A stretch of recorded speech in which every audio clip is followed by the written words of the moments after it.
Pessoal, agora a gente vai falar de crioterapia. Então, a crioterapia pode ter uma chance maior. Aqui, né, nessa aula, ela está bem completa em relação à crio. Eu vou passar também sempre dando destaques dos pontos principais, né? Então, como vocês já sabem, a crioterapia consiste na aplicação do frio com objetivo terapêutico. O resultado dessa aplicação do frio, né, é a remoção do calor corporal e a diminuição da temperatura do tecido, tá? Na fisioterapia é considerada, vamos tirar calor, não um calor, né? Uma técnica superficial, então guarda isso, porque às vezes isso a gente confunde, e a transferência ocorre por condução, contato direto, tá? Então, o tecido perde calor para o gelo, né? Por contato direto, que são as principais formas de aplicação. Efeitos. Então, os efeitos fisiológicos vão ser, né, sobre a temperatura, sobre o fluxo, sobre o processo inflamatório, o metabolismo da célula, promove alterações neurológicas, alívio da dor, da força muscular e do colágeno.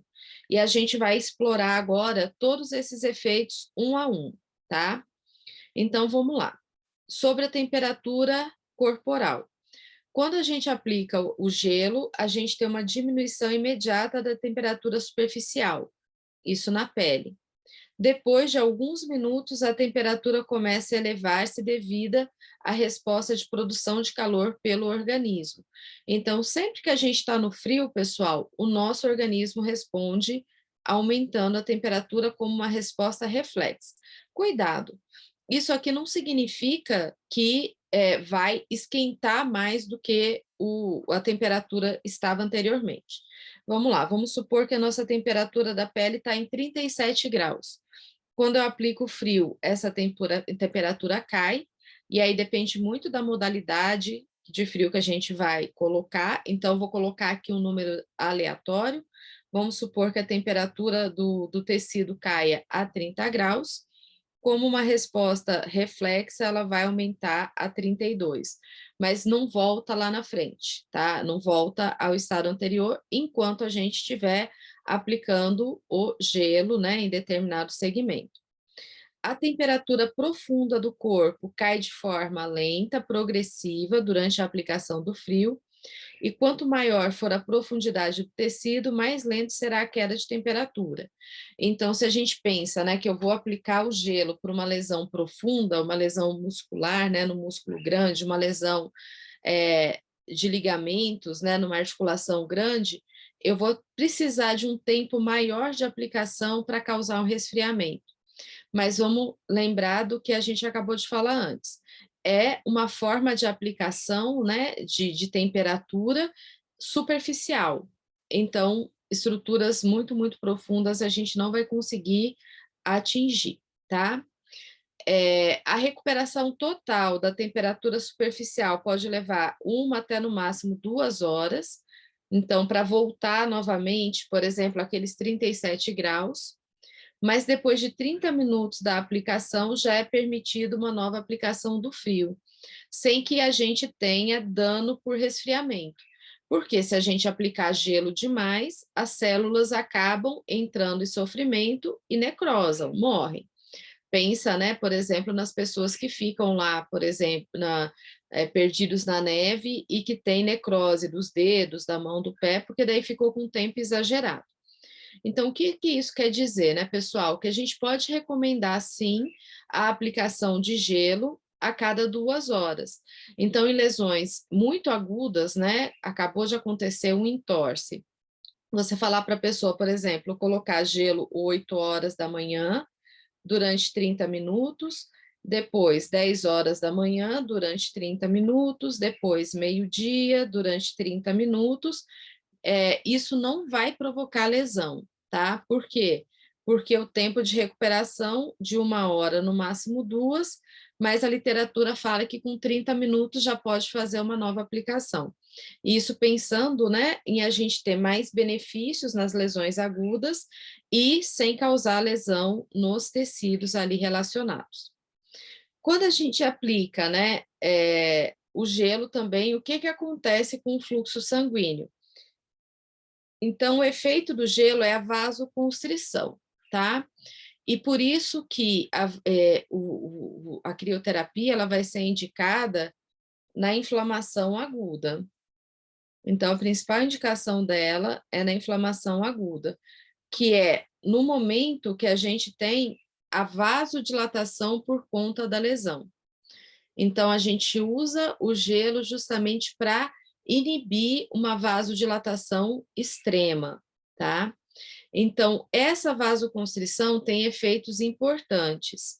Então, ela produz, né, diminuição da pressão oncótica, ou seja, favorece a redução do edema ou o não aumento do edema, controla a formação do edema, também diminui a permeabilidade da membrana, com isso não escapa tanto líquido e tanta proteína para fora da célula, porque o edema é isso, né, gente? Um excesso de líquido, um excesso de proteína no espaço intersticial. E aí age nesse sentido de reduzir o edema. Então, esse é o principal efeito relacionado à vasoconstrição. Vai ser modular o processo inflamatório. Cuidado, crioterapia não bloqueia processo inflamatório, assim como nenhum analgésico que a gente toma, nenhum anti-inflamatório que a gente tome, remédio anti-inflamatório, não vai bloquear o processo, vai modular para que a gente não tenha um excesso, né, de extravasamento, um excesso de formação de edema e com isso causando mais hipóxia e resultando em uma lesão maior. Cuidado, não há vasodilatação induzida pelo frio, tá? Então, o que que acontece, gente? Vamos lá. Vamos supor que eu tenho uma lesão e o meu vaso sanguíneo esteja desse tamanho que eu desenhei aí. Quando eu coloco o gelo, eu vou ter uma vasoconstrição, então o vaso sanguíneo vai ficar menor. Depois que eu tiro o gelo, gente, é natural que esse vaso sanguíneo aumente, porque acabou a ação. Só que isso aqui não é considerado uma vasodilatação. Se fosse uma vasodilatação, eu teria esse vaso ainda maior. Então, só para a gente colocar em números, vamos supor que aqui eu tenho 10, tá? Medida aleatória. A hora que eu coloco o gelo, eu fico com uma abertura de 3. A hora que eu tiro o gelo, eu fico com uma abertura de 5. Então, isso não é considerado uma vasodilatação induzida pelo frio. Porque se fosse vasodilatação, o que que eu teria? De 10, eu passaria aqui para 15. Isso aqui é vasodilatação. O frio faz isso? Não. Quem faz isso é o calor. Então, tome cuidado com isso, porque há um tempo atrás acreditava-se que após a aplicação do gelo eu teria vasodilatação. Então, esse conceito já caiu, tá? Então, não, o diâmetro do vaso não ultrapassa o diâmetro inicial, que é esse esqueminha aqui, né, que a gente desenhou só para a gente entender. A aplicação do frio causa hiperemia, então todo mundo aqui já deve ter usado gelo e ter ficado ali com aquela região da pele vermelha. Isso por quê?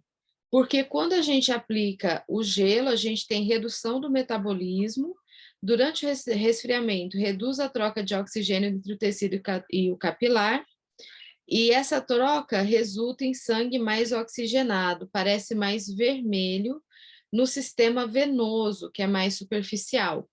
Então, o vermelho da crioterapia não é por vasodilatação. O vermelho da crioterapia é por concentração de oxigênio no sistema venoso. Então, só cuidado com isso. Eu não acredito que detalhes assim caiam, mas para a gente entender os mecanismos, né, da crioterapia. Então, de novo, gente, o efeito da crio é vasoconstrição, não vai ser vasodilatação. Em relação à inflamação, então, o gelo é especialmente importante na inflamação e na inflamação aguda, quando a gente tem aqueles primeiros eventos lá em resposta, né, início do processo inflamatório, e o gelo ele vai agir justamente no controle de todas essas respostas do processo inflamatório. Então, o que que ele faz? Ele reduz o metabolismo e o consumo de oxigênio. Se a célula continuar funcionando, né, na mesma velocidade que ela funciona normalmente, e não tiver oxigênio suficiente por conta da lesão, essa célula vai morrer. Então, quando eu reduzo o metabolismo, quando eu reduzo o consumo de oxigênio, eu ajudo a preservar aquela célula para que ela funcione num ritmo mais baixo, enquanto, né, o nosso organismo vai reagindo àquele processo para preservar, tá? Com isso, pessoal, o que que eu vou ter de ganho? Eu vou ter diminuição da chamada hipóxia secundária, justamente por conta disso. Se eu reduzo o metabolismo, a necessidade de oxigênio, chegando menos oxigênio, porque esse oxigênio está chegando a menos por conta da lesão, eu não sofro efeitos da hipóxia secundária, ou seja, o meu dano celular é menor, menos células vão morrer durante esse processo. Reduz ou limita o processo inflamatório, nunca bloqueia, tá? Não tem mecanismo suficiente aí, né? Nem anti-inflamatório via oral, nem o uso da crioterapia que bloqueie o processo inflamatório, mas ele reduz, ele vai modular. E isso é importante. O processo inflamatório, gente, é algo bom, é algo necessário sempre que a gente tem uma lesão. O problema do excesso do processo inflamatório é o processo inflamatório excessivo. Então, se a gente usa frio, se a gente toma anti-inflamatório, quando a gente está com processo inflamatório, não é para bloquear, é para reduzir as possíveis respostas maléficas. E as respostas maléficas estão ligadas ao excesso. Também, o uso da crioterapia na inflamação faz redução da colagenose sinovial, ou seja, faz redução, modula a produção de colágeno ruim. Não é que a gente não vai ter produção de colágeno no processo ali de cicatrização. Vai produzir, mas vai produzir de maneira mais controlada. Então, o que que a gente tem de resumo aqui, gente? Que no processo inflamatório, o gelo é um modulador do processo. Não vai impedir as respostas benéficas, mas vai evitar as respostas maléficas. Por que tem resposta maléfica? Tem. É só a gente estudar processo inflamatório que a gente vê, né? Respostas boas e respostas excessivas. Quando a gente fala, então, mais detalhadamente sobre o metabolismo, a gente comentou, tem redução do metabolismo celular. Com isso, a célula consome menos oxigênio, sobrevive por um período maior de tempo a possível isquemia ou a diminuição parcial da circulação. Quem causou a isquemia ou a lesão parcial da circulação foi o trauma, foi o entorse, tá? Então, o gelo vai ajudar essa célula a sobreviver a esse momento de crise, a esse momento onde que a gente, né, tem a pior característica da lesão. Com isso, pessoal, a gente vai ter, né, como resultado, uma menor extensão do tecido lesionado, diminuição da proteína livre, porque a célula lesionada, né, espalha proteína livre, que é a proteína no espaço intersticial. Diminuindo isso, diminui a pressão oncótica, ou seja, a pressão que puxa a água para fora. Então, água para fora, né, do sistema vascular ou da célula é igual edema. Se eu diminuo proteína, diminuo a pressão que puxa a água para fora, por aquele mecanismo da osmose, não sei se vocês se lembram que a gente comentou, se eu diminuo isso, gente, eu diminuo o edema. Controlando o edema, eu tenho uma série de benefícios, né? Por exemplo, eu tenho menos compressão do tecido, o paciente sente menos dor, eu tenho menos hipóxia secundária, porque quando eu tenho edema, o edema também comprime, né, as células, os vasos sanguíneos e reduz ainda mais a chegada de sangue necessário, né, de oxigênio necessário para sobrevivência da célula. Em relação à atividade da célula, então os processos químicos e biológicos se tornam mais lentos com a diminuição da temperatura, resultando em uma lenta inativação dos processos químicos. Isso vai provocar no tecido lesionado melhores condições de sobrevivência. Então, novamente, pessoal, tudo isso é para preservar o tecido e para evitar que aquela lesão seja maior do que, né, ela seria. Por conta da aplicação do gelo, então a gente consegue reduzir o tamanho dessa lesão, né? Não espalha tanto. E, consequentemente, a gente tem um reparo tecidual mais rápido. Em relação à alteração neurológica, então, o frio, ele age sobre o tônus muscular, e o frio é capaz de reduzir o tônus, tá? Então, aqui a gente vai ter diversos detalhes, né? Mas, basicamente, é a comprovação de que o frio, o uso da crioterapia, aplicado de maneira correta, diminui a espasticidade, mesmo que seja momentaneamente. Efeito duradouro de diminuição da espasticidade é mais difícil de conseguir. A gente só consegue com plasticidade neural, tá? Mas vamos acompanhar aqui só para a gente entender melhor, né? Como que isso vai aparecer.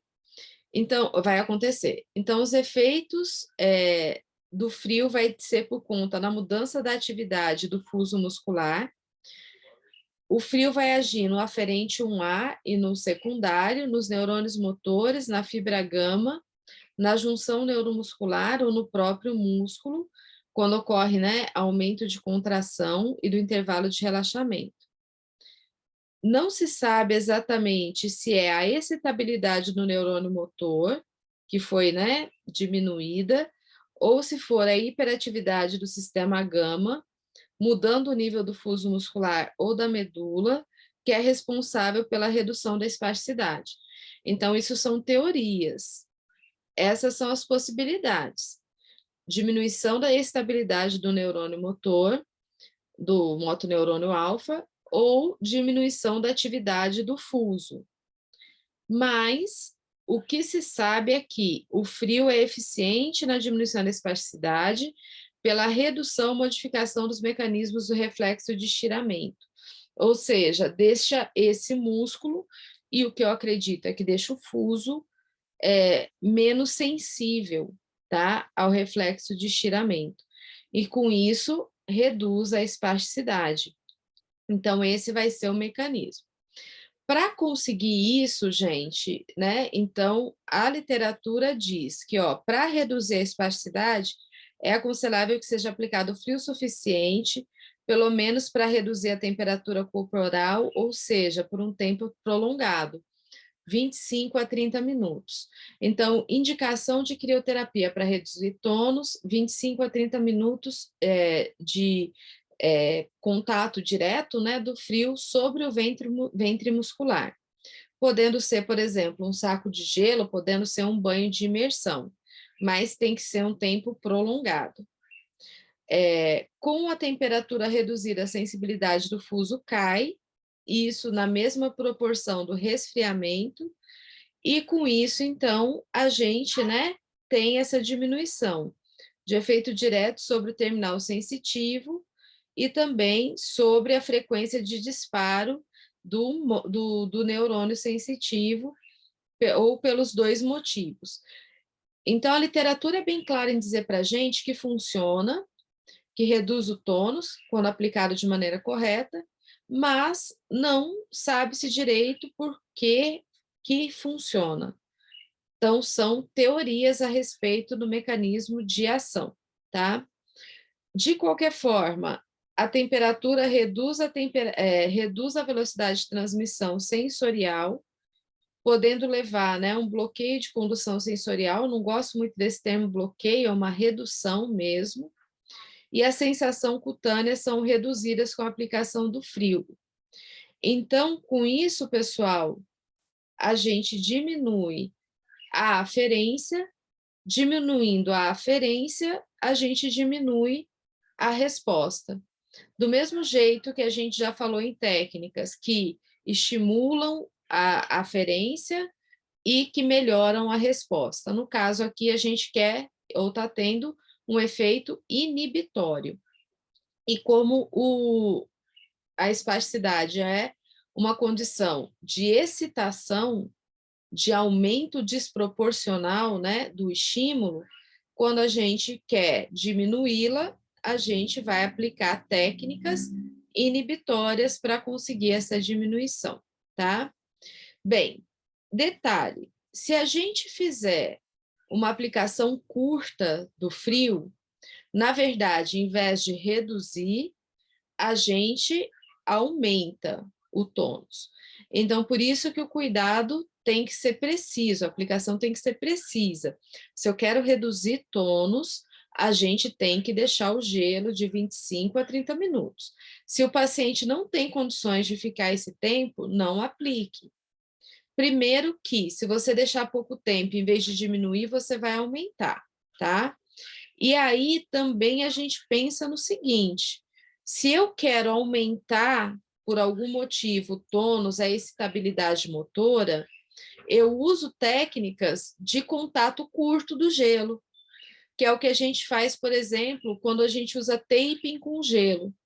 E quando eu faço taping com gelo, então que eu dou um estímulo curto na fibra muscular, né, na pele, no neurônio sensitivo, quando eu uso o estímulo curto, eu aumento a estabilidade. Então, beleza, dependendo do meu objetivo, eu posso fazer isso, tá? Então, no momento inicial do contato do gelo, eu aumento a estabilidade do neurônio. No momento, né, que eu deixo o gelo em contato direto por um tempo grande, aí eu inibo esse motoneurônio. Então, eu posso usar técnicas para facilitar ou para inibir. Depende de como eu usar essa técnica, tá? Então, ó, um aumento do tônus também tem sido demonstrado com o uso da massagem com gelo. Essa massagem com gelo aqui, muitas vezes, a gente pode usar o termo, né? Taping, que é o estímulo que a gente dá na fibra muscular para facilitar a contração. Tudo depende da forma como eu utilizar, tá? Então, é importante, né, usar o frio da maneira apropriada. E eu continuo frisando isso, gente, porque eu posso ter a excitação por um estímulo breve, como na massagem com gelo, como no taping, ou a inibição no resfriamento mais prolongado, como aquele conseguido pela bolsa de gelo. Pelo menos 30 minutos, 25 a 30, fala algumas literaturas, 30 minutos. Eu, quando eu uso, pessoalmente, né, falando da minha experiência, 30 minutos. Se o paciente não tem condições de aguentar 30 minutos, não coloque, tá? Porque senão você pode, em vez de ajudar, prejudicar. Sobre o sistema nervoso também, um outro efeito do gelo, né, além desse efeito no tônus, é um efeito no alívio da dor. Então, assim, o frio aplicado à pele estimula a sensação de frio e de dor. Todo mundo aqui, eu acredito que já tenha usado gelo, e nos primeiros 6 minutos de utilização do gelo, a gente tem uma sensação incômoda. Todo mundo sabe disso, né, gente? Acho que todo mundo já usou. Então, assim, novamente, se o frio for suficientemente intenso, tanto a sensação de frio quanto a sensação de dor vai ser inibida. Então, a mesma coisa, se eu quero usar frio para promover analgesia, eu tenho que deixar por tempo suficiente para que as fibras sejam inibidas, porque num primeiro momento as fibras vão ser excitadas e a gente tem aquela sensação de incômodo que o frio produz. Segundo as teorias, a crioterapia produz analgesia por efeito direto e por efeito indireto. Então, como efeito direto, elevação do limiar de dor, liberação de endorfinas e diminuição do metabolismo. E indiretamente, pessoal, ela vai produzir analgesia por eliminação da causa, ou ajuda no tratamento da causa. O que está causando dor é o processo inflamatório. Então, o frio agindo no processo inflamatório ajuda na diminuição da dor. É uma forma, então, né, de tratamento que a gente pode utilizar, tá? Qual que é o mecanismo? Então, ela pode ser diminuída diretamente pelo efeito na terminação sensorial e nas fibras periféricas de dor, ou indiretamente através da redução do edema e do espasmo muscular. Foi o que eu disse para vocês, tanto agindo ali na transmissão nervosa, quanto agindo na consequência do processo inflamatório. Então, a crioterapia pode ser utilizada. Também, né, falando do Guirro, o Guirro é uma referência boa que a gente tem em relação a recursos, embora o livro dele seja, né, dela seja de estética, de fisioterapia dermatofuncional. Então, o Guirro também afirma que o resfriamento afeta as fibras gama, a condução nervosa através do nervo periférico e o impulso nervoso através da junção mioneural, diminuindo o espasmo. Então, pensando aqui num espasmo não necessariamente ligado à espasticidade, um espasmo ligado realmente ao mecanismo de dor muscular que a gente pode sentir. Bem, em relação à força muscular, tá? Então, a força é diminuída pelo resfriamento. Isso se a gente usar o frio por tempo suficiente, por tempo prolongado. Isso se deve provavelmente à explicação ao aumento na viscosidade dos fluidos e redução do metabolismo. Também há evidências que a força pode aumentar acima do seu valor inicial, aproximadamente 1 hora após ter cessado o resfriamento. Então, embora durante a aplicação a gente tenha diminuição, há evidências. Isso aqui, gente, é questões de alguns artigos, algumas literaturas que falam nessa possibilidade. Então, estou trazendo para vocês o que a gente encontra de principal na literatura. Então, de novo, Guirro afirma que ocorre redução na força de contração devido ao aumento direto sobre fuso, o que leva à diminuição da sensibilidade do reflexo tendinoso. Então, ele encontra as questões que a gente falou anteriormente, né? Da diminuição do tônus, diminuição da força, diminuição da transmissão nervosa. E um outro detalhe é o efeito da crioterapia sobre o colágeno. Então, quando a gente aplica o gelo, o colágeno se torna mais rígido, tá? Então, tem um aumento da rigidez tecidual quando a gente pensa em colágeno, em tecido conjuntivo. E aí também é uma outra constatação que a gente tem na literatura. Resumindo, gente, efeitos, né, da aplicação do frio. Vasoconstrição, que limita a passagem, né, de fluxo sanguíneo, reduzindo o processo inflamatório, o edema, a quantidade de proteína, de células no espaço intersticial, diminuição da dor, diminuição do espasmo muscular, diminuição da estabilidade muscular, diminuição da despolarização do fuso, diminuição do metabolismo, redução da inflamação, diminuição da condução nervosa, rigidez tecidual e aumento da viscosidade dos líquidos. Então, resumindo, a gente vai ter aqui, né, a síntese dos principais efeitos. E as lesões provocadas pelo frio. Então, também gosto de chamar atenção nisso, porque aparece bastante em provas. A gente também tem que pensar, né, que o uso da crioterapia vai ser contraindicado em alguns casos, e aqui chama a atenção para a gente, especialmente chamado fenômeno de Renault, que é quando a pessoa ela tem uma alteração que tem vasoespasmo, tá? Uma doença, normalmente ligado a doenças reumatológicas.